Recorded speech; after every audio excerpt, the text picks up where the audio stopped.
prototype geometry was planned to allow for a great configuration space and avoid large disturbances coming from gravity.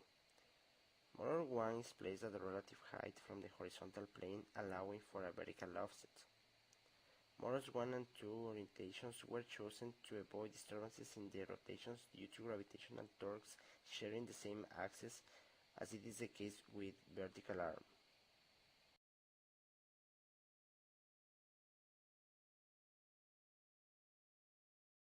Two 3D printed X-beam pieces were designed for having a symmetrical moment of area in any horizontal orientation. Horizontal displacement is achieved by 176 and 246.5 mm links being rotated with respect to the vertical axis by motors 1 and 2. The third motor is used for controlling the end effector's height, having the third link attached to it with a free rotation joint, which allowed for the angle adjustment of the end effector posed by gravity. Finally, the end effector geometry corresponds to a domino housing tool with the fourth motor rotation axis along its centroid.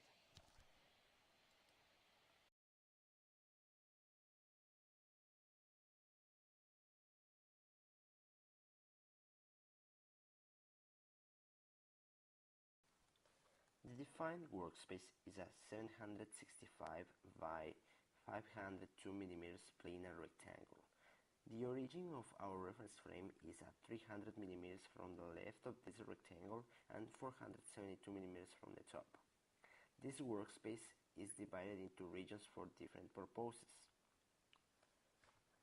At the beginning, dominoes are placed on the domino insertion space in a random order. The domino's end position is located at the left of the plane, and, as its name suggests, it is the place where dominoes will be positioned once sorted.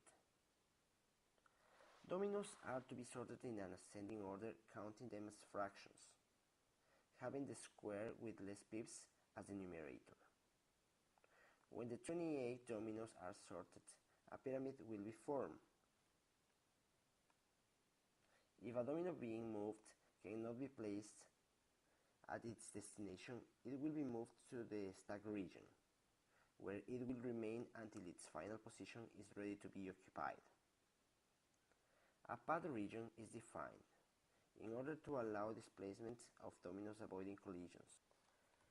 Finally, an out-of-reach region was recognized due to physical impossibilities of the arm, also called singularities.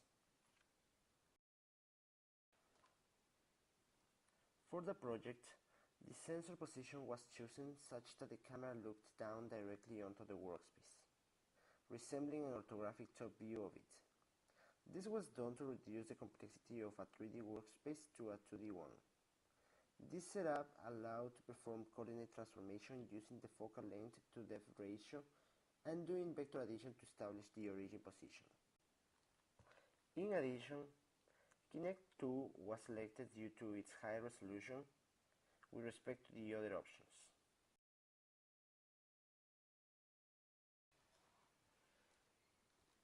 Due to the geometric characterization of the arm as described previously, the inverse and forward kinematics problem was solved in two stages: a 2-revolute joint arm and the end effector angular displacement. The first one controls the position of the end effector, and the second one regulates the orientation, which allows us to pick, move, and place dominoes in any position that we are within the workspace. Furthermore, the Navitt-Hardenberg convention for the angular position and the joint reference frame was used for motion practically. You can see here that the angles and reference frames are theta 1 refers to the angular displacement from the fixed reference frame to the rotated reference frame due to the rotation of the joint 1. Theta 2 is the homologous to theta 1 but for joint 2. The case of theta 3 and theta 4 is special. Theta 3 is uniquely used for end effector height control, which allows us to pick and place dominoes. Theta 4, on the other hand, relates the orientation of the dominoes by the formula phi equals theta 1 plus theta 2 plus theta 4, where phi is the overall orientation in the workspace of the end effector.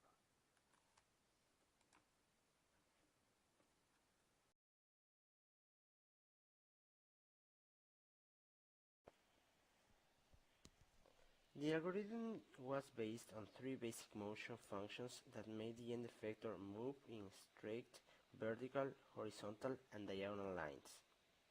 Managing to do so was rather difficult, since the revolute joints do not easily generate linear motion. The approach taken was to discretize straight paths from one position to another, and then progressively follow it by going to each point of those paths. Given some physical limitations, the domino enters the path with one angular solution, until it reaches the middle of this one. At this point, it switches to its second angular solution, so that it is able to reach its end position.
Finally,